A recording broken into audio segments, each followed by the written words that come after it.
Hi everyone and welcome! I am Giuseppe, this is my boat Maruzza, and today I am going to explain who I am and what my project is, all in just a minute and a half. So, I am from Italy, I am a biologist and I have an overwhelming passion for adventure. Insomma, alla fine siamo precipitati. But my dreams revolve around the ocean.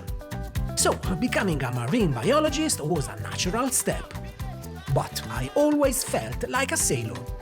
So I lived on Maruzza for years, sailing all the way to the Middle East. And I even learned how to catch my own dinner. When I wasn't at sea, I would dive headfirst into forests around the world. Until the African savannas started calling me. And so I moved to Kenya, where I started making natural documentaries. Basically, Africa won me over. But I am a sailor. So now I am back with Maruzza, and returning to Africa with her is my next big goal. I will be posting a new chapter of this new adventure every Sunday on YouTube. So guys, if you are up to it, let's discover the new Maruzza's horizons together. Ciao!